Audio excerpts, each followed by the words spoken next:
Large value हा आयच्या indexing व्हॅल्यूमधल्या व्हॅल्यूला लहान आहे का चेक करणार. तर चेक केल्यानंतर काय करणार, large is equal to indexing of i check करणार. त्याच्यानंतर सी ऑफ लार्जेस्ट व्हॅल्यू तो प्रिंट करणार. सोपा प्रोग्राम आहे, करून बघा तुम्ही. त्याच्यानंतर ॲरे आणि फंक्शन्स. फंक्शन्स कशासाठी यूज करतात, तर तुमचे आता मल्टिपल टास्क असतील तुम्हाला ब्लॉक ऑफ स्टेटमेंट. आता मग फंक्शन्समध्ये पण आपण व्हेरिएबल नेम्स म्हणजे काय आर्ग्युमेंट त्याच्या व्हॅल्यू पास करतो. मग तिथंच आपण ॲरे डिक्लेअर केला आहे. हा ह्याला काय फंक्शन प्रोटोटाइपिंग म्हणायचं. त्याचा data type function name integer array of indexing value आणि इंट एन. कॉल करताना कसं करणार, sum is equal to summary of a of n, a and n. म्हणजे हा तुम्ही तुमचा ॲरे डिक्लेअर तुम्ही त्या फंक्शनच्या प्रोटोटाइपिंगच्या लाईनला आर्ग्युमेंट पास करताना डिक्लेअर करू शकताय. ॲरेचा यूज कशासाठी, फंक्शन्समध्ये किंवा तुमचा फॉर लूपिंगसाठी रिपिटेशनसाठी यूज करण्यासाठी होतो. म्हणजे काय, जर तुम्हाला मॅट्रिसेस पॅटर्न्स वगैरे क्रिएट करायचे असतील तर तुम्ही ते यूज करू शकता.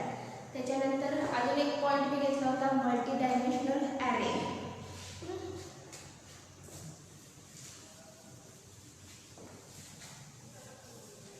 मल्टी-डायमेन्शनल array म्हणजे काय, multi-dimensional array are defined in the same manner as one-dimensional array except that the separated pair of square brackets are required for each subscript. म्हणजे काय, इथे कसं होणार आहे, तुमचं व्हेरिएबल डिक्लेअर तुम्ही array कसा डिक्लेअर करता, इन a of 2. बरोबर आहे. आता मल्टी-डायमेन्शनल म्हणजे काय, हा ए म्हणजे काय आला तुमचा रो. मग म्हणजे तुम्ही एका टेबलमध्ये रेकॉर्ड इन्सर्ट करताय. आता माझे काय झाले, 2 चा ॲरे आहे, 2 रेकॉर्ड इन्सर्ट केले मी. बरोबर.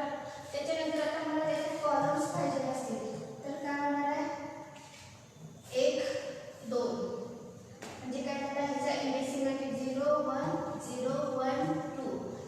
बघा हा तुमचा मॅट्रिसेस आहे ना तुमचा, बरोबर. म्हणजे बघा 2/3 चा मॅट्रिसेस क्रिएट कसा करताना केला, त्याचा 0 इंडेक्सिंग व्हॅल्यू. इथे 0 × 0 काय असेल त्याची व्हॅल्यू 0 1. म्हणजे असंच म्हणायचं 0 0 इज इक्वल टू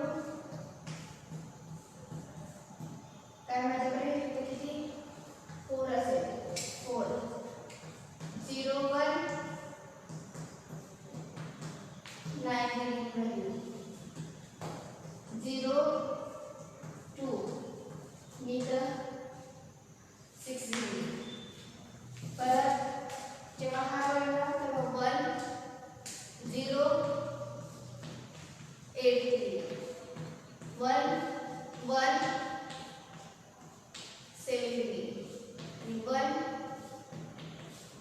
2 म्हणजे काय डिग्री मी 10 डिग्री म्हणजे 8 7 10.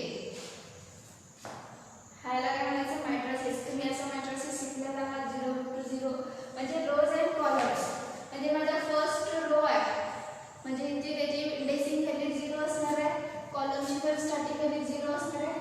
0 0 मध्ये किती व्हॅल्यू इनपुट केले मी 4.